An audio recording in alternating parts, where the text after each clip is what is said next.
The chill that settled in the dining room wasn't from a winter draft, though the wind howled outside, mimicking the tempest brewing within my own chest.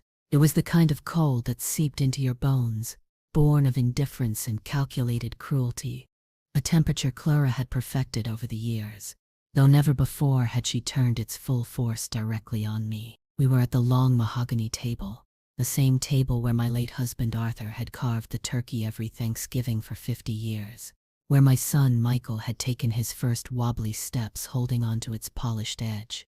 Now it felt like an altar, a place of sacrifice, and I was the offering. Clara, Michael's wife, sat opposite me, her perfect red lipstick, a stark slash across her meticulously made-up face. Her eyes, usually so adept at feigning warmth for public consumption, now glinting with a sharp, undeniable triumph. Michael sat beside her, his gaze fixed on the ornate centerpiece, a silent accomplice, a man I had once believed I knew, whose silence now spoke volumes I could scarcely bear to hear. The air thickened with unspoken accusations, with years of subtle slights and veiled disdain, all culminating in this precise moment. My tea, forgotten in the porcelain cup, grew cold beside me, mirroring the growing iciness in my veins. I remember the intricate pattern on the china, a delicate floral design I had chosen decades ago, the same pattern Clara had recently deemed old-fashioned and suggested we update. This wasn't about china, of course. It was about erasure. Then she leaned forward just slightly, a predator surveying its prey, her voice usually a honeyed whisper designed to disarm, now crisp and devoid of any lingering pretense of affection. "Eleanor?" she began, the name itself a foreign sound on her tongue, stripped of any familial connection. "We've had a long discussion, Michael and I, and we've come to a decision. It's time for some changes around here. Significant changes." My heart began to pound a slow, heavy rhythm against my ribs, each beat a dull thud of foreboding. I knew what was coming. Or, at least, I thought I did. A suggestion to move into the guest cottage, perhaps? Or a gentle push towards a retirement community, disguised as concern for my well-being. I had anticipated a battle of wills, a quiet skirmish for my independence within these walls that had been my sanctuary for over 60 years.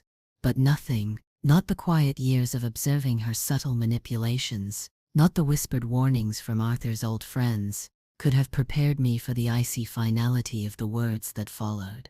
She took a slow sip of her own tea, her gaze unwavering, and then, with a casual cruelty that ripped through the very fabric of my being, she delivered the killing blow. "You're not family anymore," she said. The words hung in the air, sharp and glittering like shards of broken glass. They weren't a question or a statement of fact to be debated. They were an edict, a decree, a complete and utter severing. My breath hitched in my throat, a physical constriction that stole the air from my lungs. It wasn't just the words, though they were devastating enough. It was the utter lack of emotion behind them, the clinical precision, as if she were discussing a faulty appliance rather than a living, breathing human being who had poured her entire life into this family, into this house, into their very existence. Michael remained silent, his gaze still fixed on the centerpiece, a coward unwilling to meet my eyes. A son who had allowed his mother to be utterly annihilated by the woman he had chosen. The silence stretched, a deafening chasm that widened between us, filled only by the rhythmic throbbing in my ears. I felt a strange detachment, as if I were observing myself from a great distance, a fragile porcelain doll shattering into a million pieces. "Not family anymore?" I finally managed to whisper, my voice a ragged gasp. It sounded foreign even to my own ears, small and pathetic. "What does that even mean, Clara? This is my home. This is our home." My gaze flickered to Michael, pleading for some flicker of recognition, some remnant of the son who used to run to me with scraped knees, who once held my hands so tightly, a silent plea for protection. But there was nothing, only the rigid set of his jaw, the slight tremor in his hand as he reached for his own tea. And then, Clara offered a patronizing sigh, a sound that grated on my raw nerves. It means, Eleanor, that your financial contributions to this household have, shall we say, ceased to be relevant. Michael and I have decided to take full control. This house, the estate, it's all in our name now. You're effectively a guest, and frankly, a rather unwelcome one. The insult, the outright lie embedded within her casual dismissal of my life's work, ignited a slow, simmering heat beneath the ice. My financial contributions, they had been the bedrock of this entire enterprise. The silent, relentless flow that had kept their lavish lifestyle afloat, that had paid for Michael's private education, for Clara's endless designer purchases, for the very foundations of this sprawling estate, she now claimed as her own. It wasn't just a house, it was a legacy, built not on Arthur's inheritance alone, but on my quiet sacrifices, my shrewd investments, my relentless diligence, all of which had been dismissed as irrelevant, as nothing. You're not family anymore. The phrase echoed in my mind, a cruel mantra. But then, a new thought, sharp and cold, began to take root. If I wasn't family, then what was I? I was a woman who had been betrayed, undervalued, but also quietly, fiercely strong. And if I wasn't family, then perhaps I wasn't bound by the unspoken rules of loyalty and love that had held me captive for so long. Perhaps if I wasn't family, I was simply a force that had, indeed, paid me. The days that followed, Clara's chilling pronouncement, were a blur of numb solitude, a silent protest against the vibrant life that continued around me, now utterly devoid of my participation. They didn't kick me out, not exactly. That would have been too crude, too visible for their carefully constructed image. Instead, they exiled me within my own wall. The master bedroom, where Arthur and I had shared so many quiet evenings, was now off limits, its door firmly locked, Clara having moved her own belongings into it, claiming it as their private sanctuary. I was relegated to a smaller guest room on the opposite side of the house, a room where I once kept my sewing machine and stacks of old photo albums, now stripped bare of my personal effects, furnished with impersonal hotel-like anonymity. My access to the main living areas became restricted. The kitchen, once the heart of my home, a place of comforting smells and shared laughter, was now off limits unless I was invited. Michael would often disappear into his study, feigning urgent calls, while Clara would entertain her friends in the living room, their brittle laughter echoing through the hallways, a constant reminder of my exclusion. I was a ghost in my own house, my presence a mere inconvenience, an awkward relic of a past they were so desperate to bury. Sleep became a luxury I couldn't afford. Each night, I lay awake, the familiar creaks and groans of the old house whispering tales of a life I had built, a life now systematically dismantled. The bitterness was a raw ache in my chest, a constant pressure that made every breath a shallow struggle. I replayed Clara's words, her expression, Michael's averted gaze, over and over, dissecting them, searching for a crumb of understanding, a hint of recognition for all I had given. But there was nothing. Only the cold, hard fact of their betrayal. I started to reflect on my life with Arthur.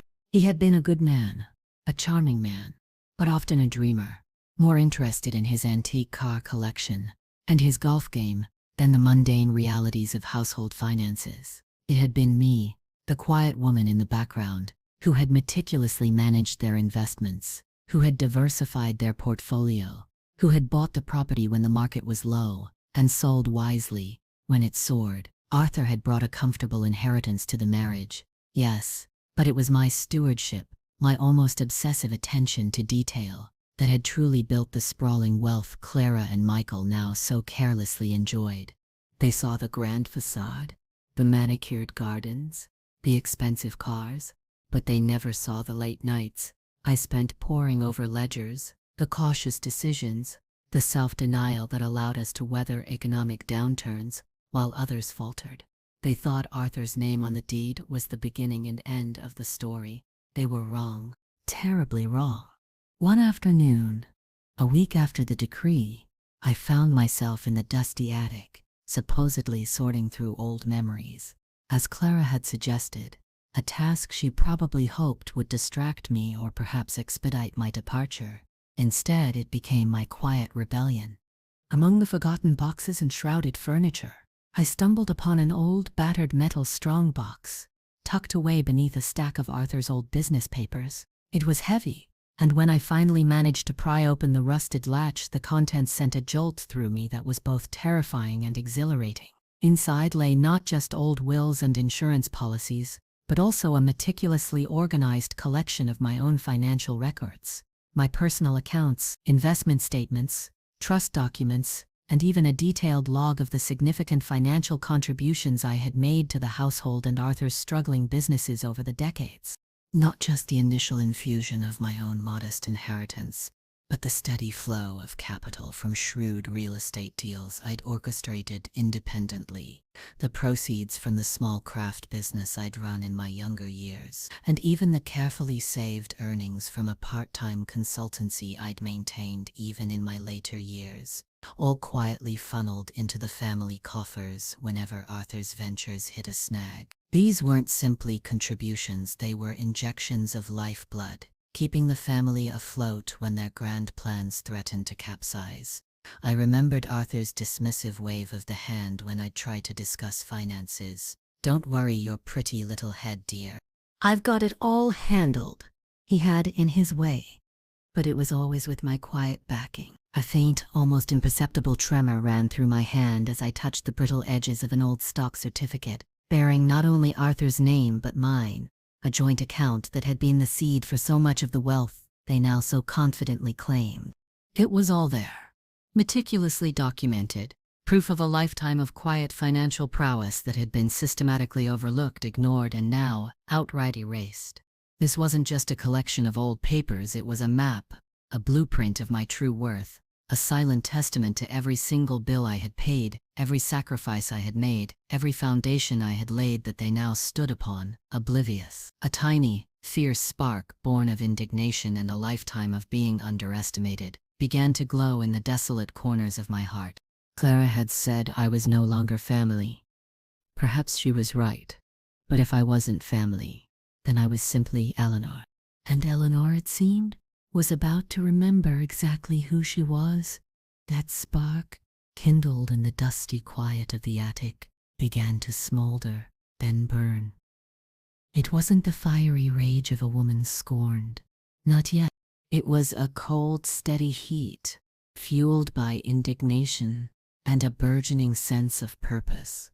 The feeling of resignation, which had threatened to consume me, receded, replaced by a quiet, determined resolve. I found myself observing Clara and Michael with a new lens, no longer through the veil of hurt and despair, but with a clinical detachment, analyzing their movements, their routines, their vulnerabilities. They were so utterly complacent, so arrogantly convinced of their unassailable position. Their days were a parade of superficiality. Clara with her endless luncheons and charity committees, where she always made sure to mention the family estate in passing. Michael with his golf course appointments and his ever-present glass of single malt. They lived in a bubble of self-congratulation, believing the wealth that sustained their lifestyle was a given, an inherited right, a bounty that simply materialized. They never questioned its source, never acknowledged the quiet, tireless hand that had nurtured it for decades. That hand, of course, was mine. I began to work in secret, my small guest room becoming my clandestine office. The old strongbox became my treasure chest, its contents, once merely nostalgic mementos, now transformed into powerful weapons. I reread every document, cross-referencing dates and figures, building a timeline of my financial contributions. It was like piecing together a complex puzzle, each document a vital piece, fitting together to form an undeniable narrative. There were the receipts for the extensive renovations on the West Wing, a project Clara often boasted about as her vision, but for which I had quietly transferred the funds from a high-yield bond account I'd cultivated. There were the bank transfers, meticulously logged, that had rescued Michael's failed photography business in his early 20s, saving him from a mountain of debt and a public humiliation that would have undoubtedly pleased Clara. And most damningly, there were the documents proving that a significant portion of the family's most valuable asset, the sprawling vineyard that had been Arthur's passion project, but a financial drain for years, had been kept afloat and ultimately made profitable by my discreet investments using capital from my own inheritance and various successful ventures that Arthur had always dismissed as your little hobbies, dear. Clara believed the vineyard was a gift from Arthur, a symbol of his legacy. She had no idea how much of my legacy was truly entwined within its very vines. The process was slow, painstaking. My hands, once nimble with needlework and tending the rose garden, now trembled slightly as I navigated unfamiliar online banking portals, a skill I'd quietly taught myself after Arthur passed. Much to Michael's surprise and Clara's polite amusement, I sought out old bank statements, sometimes having to request archived records, which required a level of stealth and careful timing so as not to arouse suspicion. I even made a few clandestine trips to the local library using their public computers, knowing that my own, which Clara often borrowed for her online shopping, might be monitored. Each successful retrieval, each confirmed detail, was a small victory, a quiet affirmation of my own value, that they had tried so hard to deny. My quiet strength, always present but rarely acknowledged, was now my greatest asset. It allowed me to move with deliberate care, to remain outwardly composed, even as my internal world was a maelstrom of discovery and simmering anger. I remembered an old saying Arthur's mother used to have: "Still waters run deep." I'd always been the still water, the quiet observer, the one who didn't make a fuss. But beneath that placid surface, a powerful current had always flowed, and now it was gathering strength, preparing to unleash itself. One afternoon, while searching for an old property deed in the study, I overheard a snippet of conversation from the living room. Clara was on the phone, her voice lilting with false concern. "Oh no, Mrs. Albright. We absolutely can't consider downsizing the estate, even with the market as it is. It's simply too sentimental. Eleanor, bless her heart, wouldn't hear of it. She's so attached to her memories here, you know. We just have to find other ways to optimize." She laughed, a brittle, tinkling sound. "Yes, optimize. Michael's been looking into some creative financing options." Creative financing. The word sent a shiver down my spine. It wasn't just about reclaiming my worth.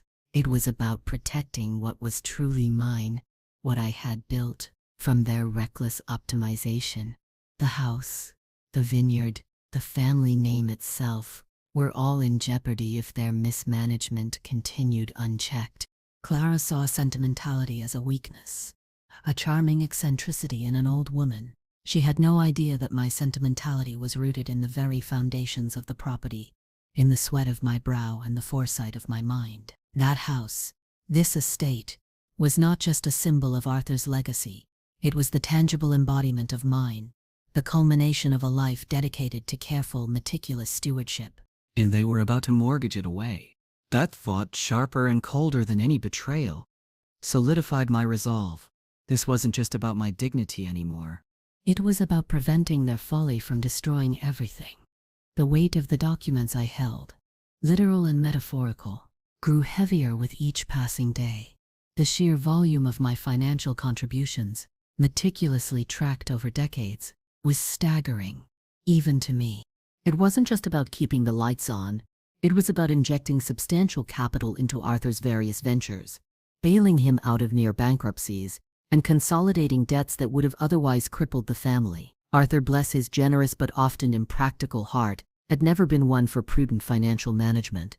He had grand ideas, expansive visions, but little patience for the tedious details of budgeting and investment. So, I had done it, silently, systematically, often diverting funds from my own separate, highly successful and completely unknown investments. The proceeds of my astute real estate dealings and a small but lucrative import business I had run under a different name. Clara and Michael had always believed their lavish lifestyle was solely due to Arthur's old money and his inherited business ventures. They had no idea that Arthur's old money had often run dry, and his business ventures had consistently needed propping up by my quiet, invisible hand. The irony was a bitter taste in my mouth. They were living off the fruits of my labor, yet they dismissed my very existence as irrelevant. The creative financing options Clara had so blithely mentioned now became a terrifying reality. One evening, after they had gone out for what Clara called a much-needed escape from this old house, I found a pile of legal-looking documents on Michael's desk, carelessly left out. My heart pounded as I skimmed the contents. They were indeed seeking a significant loan, using the estate itself as collateral. The terms were predatory, the interest rates astronomical, and the conditions for repayment were laughably unrealistic, given Michael's current income.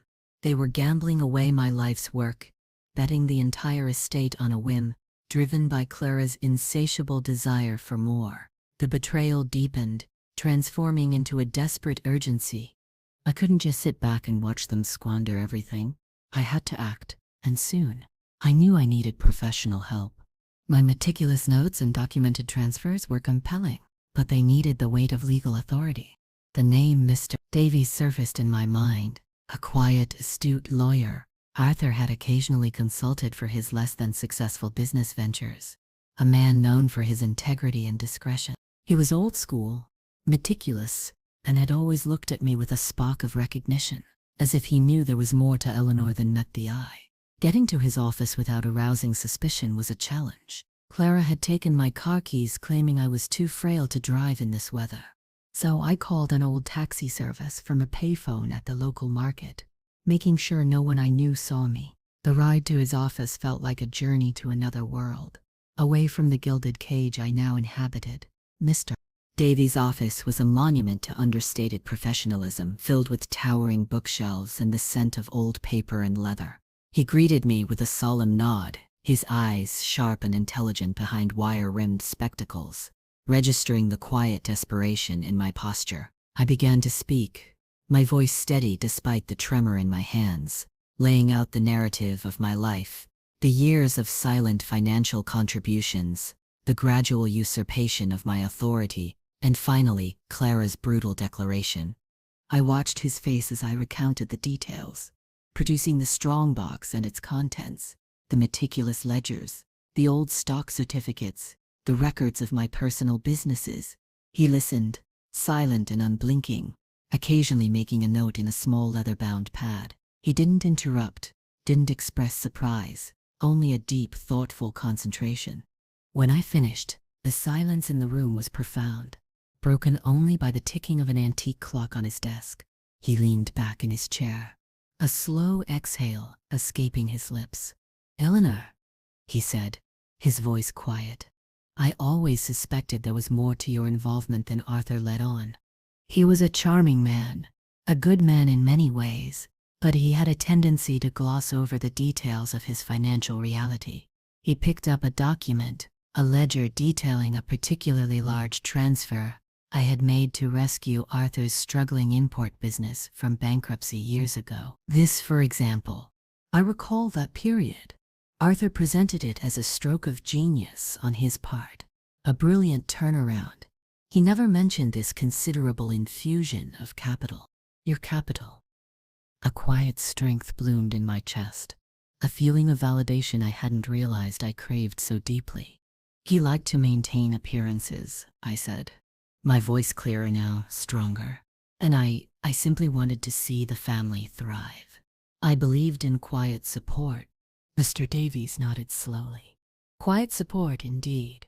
What you have here, Eleanor, is a formidable case, not just for reclaiming your rightful place, but for establishing your unequivocal financial stake in this estate. You have provided documented proof of substantial material contributions that far exceed any reasonable interpretation of spousal support or allowance.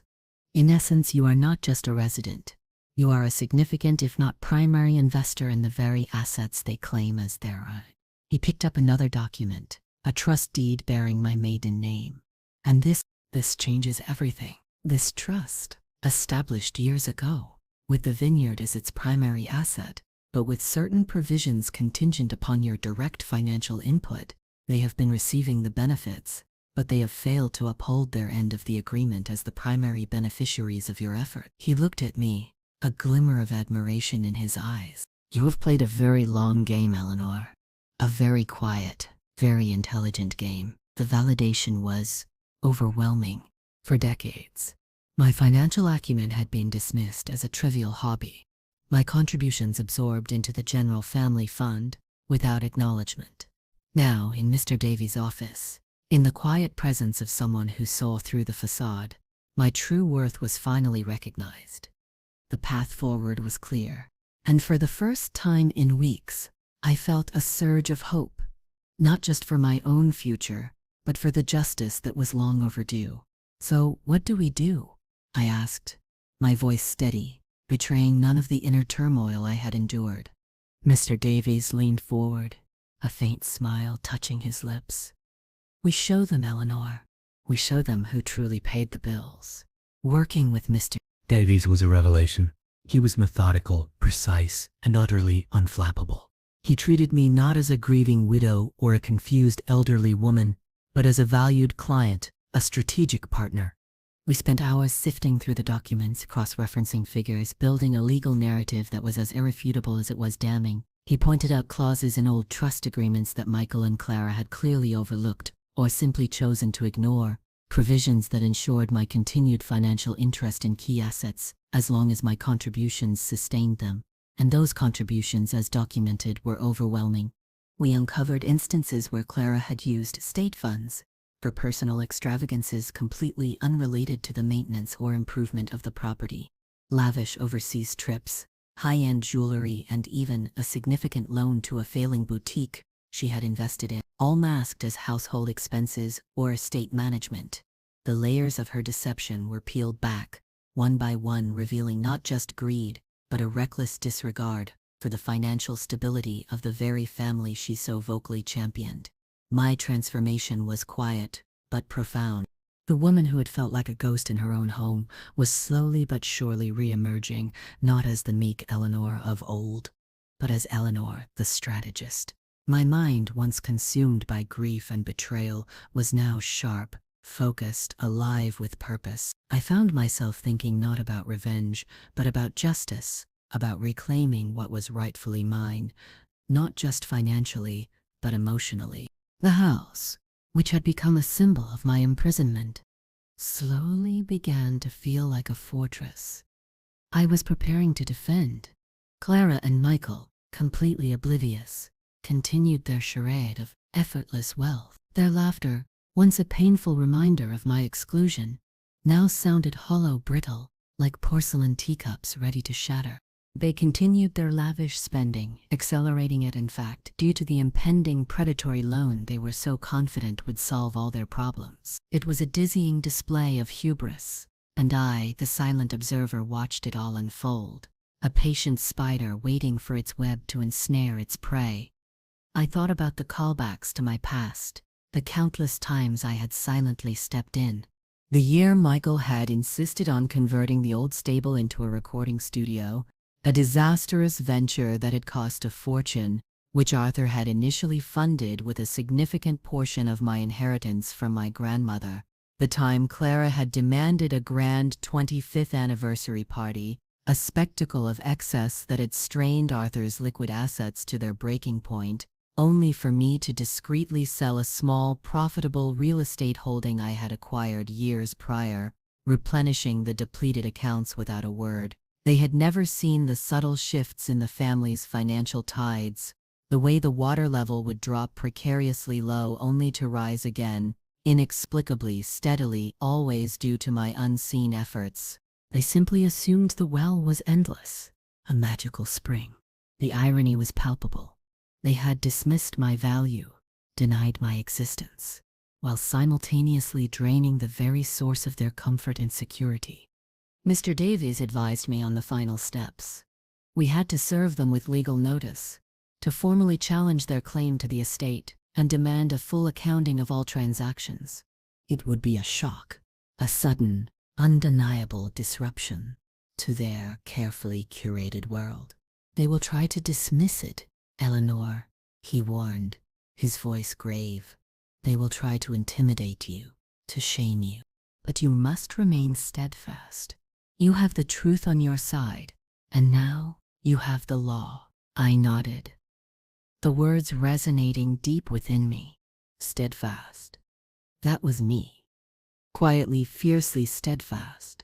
The anticipation of the confrontation was a knot in my stomach, a mix of apprehension and a strange, exhilarating sense of impending liberation. The long, slow burn of betrayal was finally nearing its explosive climax, and I, the woman they had declared not family anymore, was about to show them the true cost of that declaration. I was ready. The letter arrived on a Tuesday, delivered by a solemn-faced courier. I watched from my guest room window as Clara, resplendent in a silk dressing gown, plucked it from his hand, her brow furrowing with a mixture of annoyance and curiosity. Michael, emerging from his study, peered over her shoulder. The initial reaction was precisely as Mr. Davies had predicted: disbelief, then dismissive laughter. I could hear Clara's voice, sharp and high-pitched, echoing through the quiet house. "What is this nonsense, Eleanor? Some sort of elaborate prank?" Michael's voice, less confident, a murmur of confusion, followed. They didn't come to me then. They retreated into Michael's study, the door closing with an indignant thud, convinced they could simply dismiss it as the ramblings of a senile old woman. I smiled, a faint, bitter curve of my lips. They still didn't understand. The next few days were tense, a fragile calm before the storm. Clara avoided me entirely, her eyes flitting away whenever our paths accidentally crossed in the hallway. Michael, however, seemed agitated, his casual cheerfulness replaced by a brooding silence. He even attempted a few hesitant forays into my guest room, only to find the door locked. I was no longer the invisible presence. I was an inconvenient truth they couldn't quite grasp. Then came the formal summons for a meeting at Mr. Davies' office. It was a mandatory mediation, a legal requirement before further action could be taken. Clara's outrage exploded, reverberating through the house like a poorly struck gong. "This is an absolute farce. We won't be intimidated by some dusty old lawyer and a crazy old woman's delusions." But Mr. Davies' letter had been clear. Failure to attend would be seen as an admission of fault and could lead to immediate legal proceedings. The arrogance in their stance slowly began to crack, replaced by a growing unease. The morning of the meeting dawned crisp and cold, much like the day Clara had cast me out. I dressed carefully, not in the comfortable faded clothes I usually wore, but in a tailored dark blue suit, a relic from my younger, more active years, clothes that exuded quiet authority.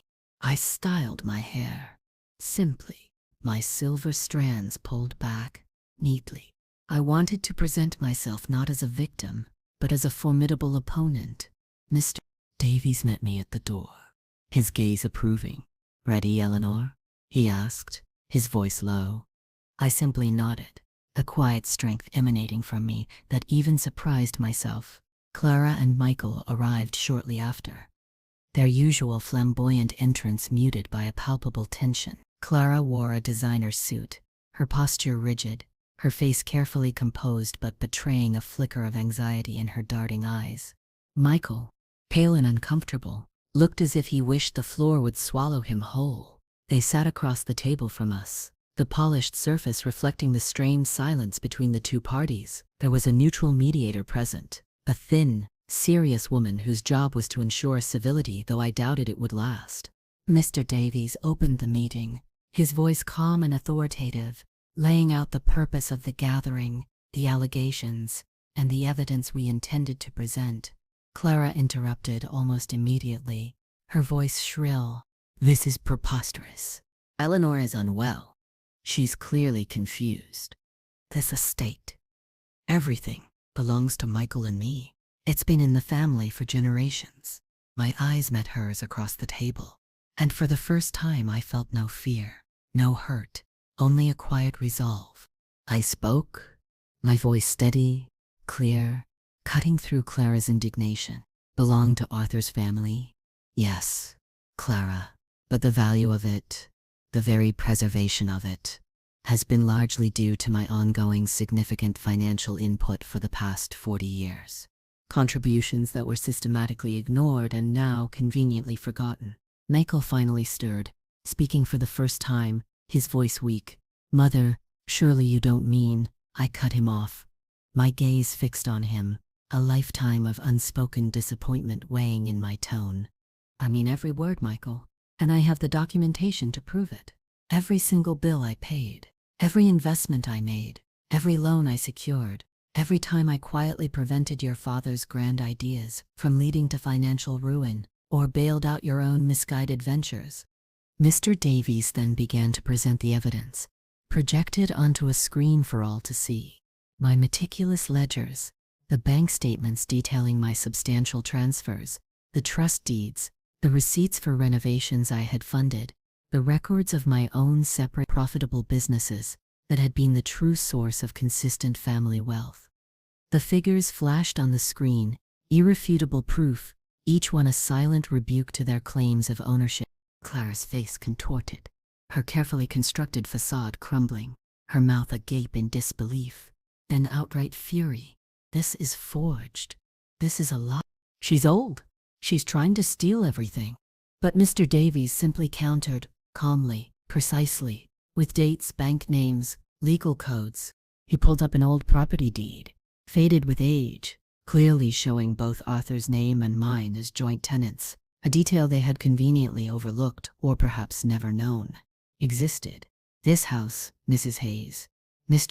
Davies addressed Clara, "was acquired with funds that were substantially supplemented by Miss Eleanor's personal inheritance and subsequent investments, long before your marriage into the family. Furthermore, the vineyard, the crown jewel of this estate, was placed into a specific trust for which Miss Eleanor has provided ongoing and documented financial support far exceeding that of Mr. Michael Hayes or his father. Without her direct contributions, the vineyard would have been liquidated decades ago."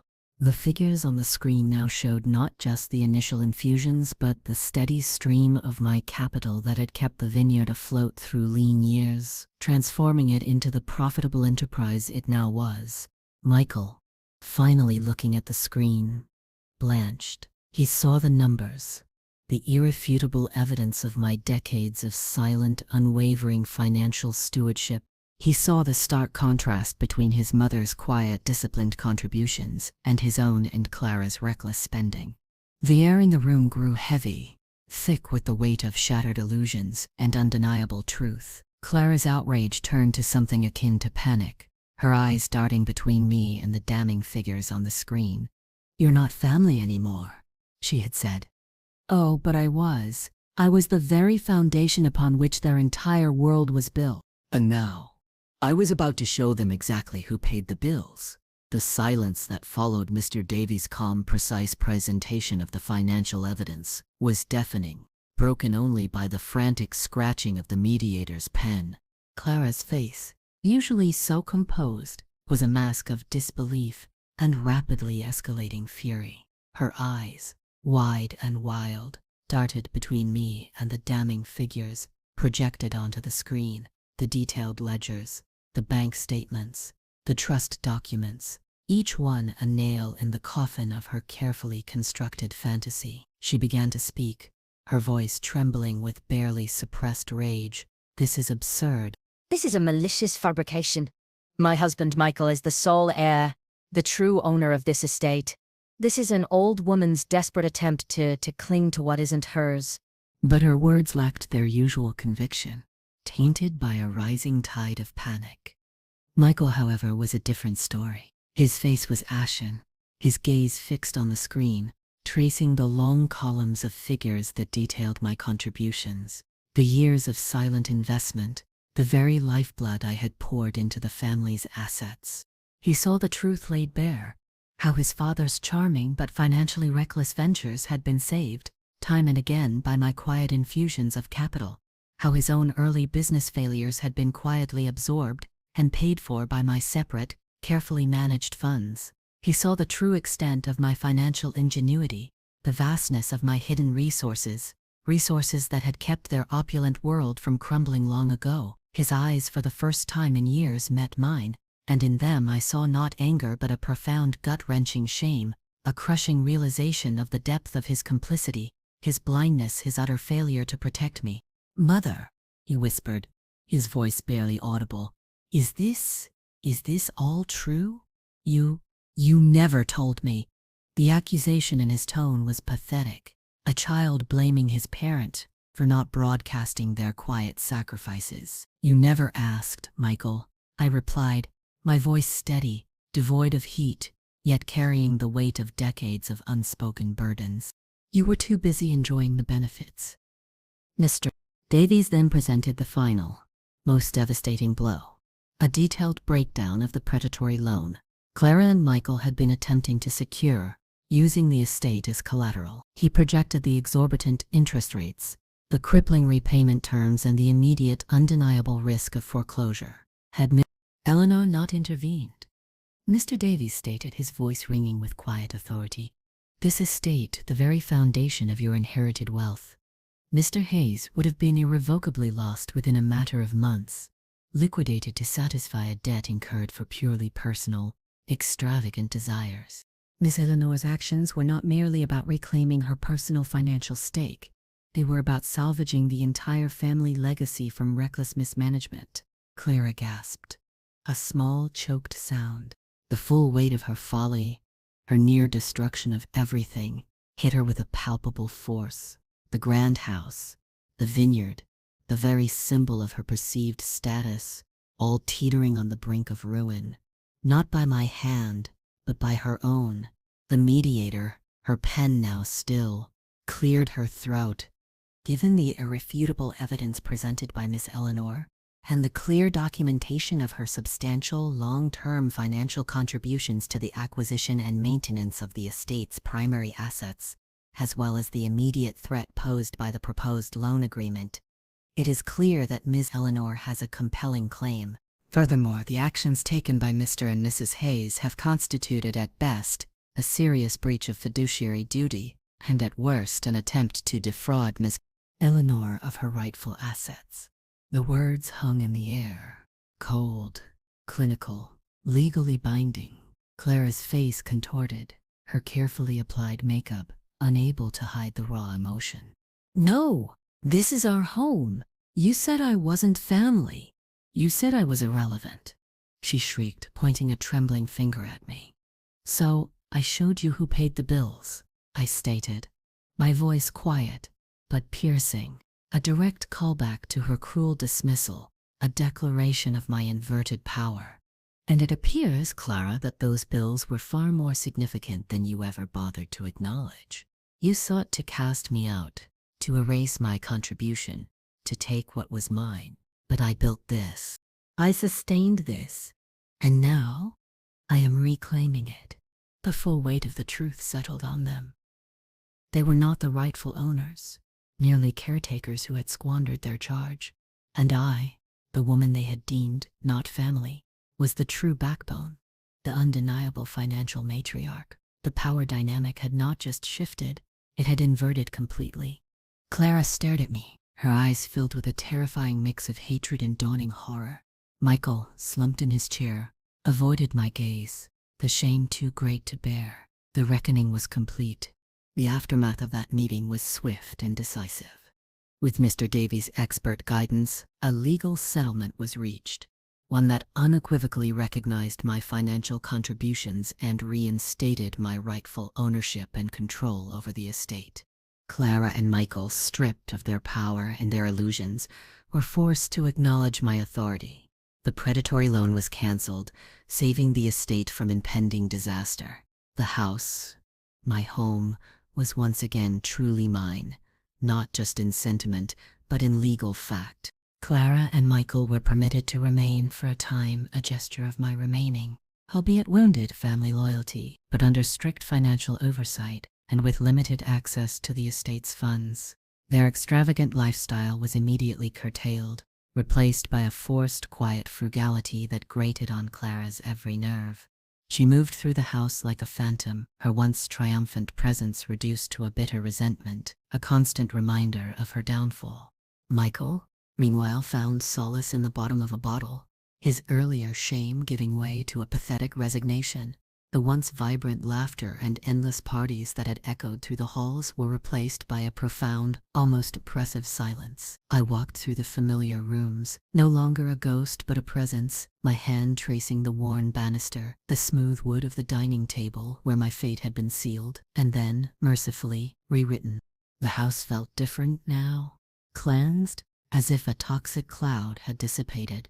It was no longer a gilded cage, but a sanctuary reclaimed, a monument to my quiet strength. The sense of profound betrayal still lingered, a faint scar on my heart, but it was now overshadowed by a powerful feeling of empowerment, of fierce redemption. It was bittersweet, of course. The family I had so tirelessly worked to build and preserve was fractured, perhaps beyond repair.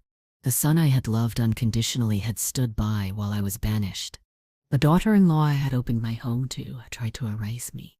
The cost of victory was the recognition that the family I had known was gone, replaced by a hollow shell of resentment and regret. But that didn't diminish the hard-won freedom, the profound sense of self-worth that had finally blossomed after decades of being undervalued. My days took on a new rhythm. I spent time in my garden, cultivating not just the roses, but also my own inner peace. I rediscovered old hobbies, painting and reading, simple pleasures I had neglected in my relentless pursuit of financial stability for the family. Mr. Davies continued to manage the estate's finances under my direct instruction, ensuring meticulous transparency and prudent management. He even helped me establish a foundation in Arthur's name, dedicated to supporting young entrepreneurs, a quiet nod to Arthur's dreaming nature, but managed with my characteristic shrewdness, ensuring that his legacy would be one of genuine contribution, not just inherited wealth. I often sat in the master bedroom, the one Clara had claimed, now reclaimed, looking out over the sprawling gardens, the vineyard shimmering in the distance. It wasn't about revenge, not truly. It was about proving to myself, and to those who had tried to diminish me, that my worth was not defined by their recognition, but by my own quiet resilience, my unwavering spirit, and the tangible results of my efforts. "You're not family anymore," she had said. The words still echoed, but now they carried a different resonance, a sharp edge of irony, because in being cast out I had found my true self, and in showing them who paid the bills, I had ultimately paid the greatest bill of all, the cost of my own liberation. And that, I realized, was priceless. My life was truly my own, forged anew in the crucible of betrayal, stronger, wiser, and more authentically mine than it had ever been before. The house, a silent witness to my journey, stood firm, a testament to the woman who had truly built its foundations, brick by painstaking brick, bill by unseen bill.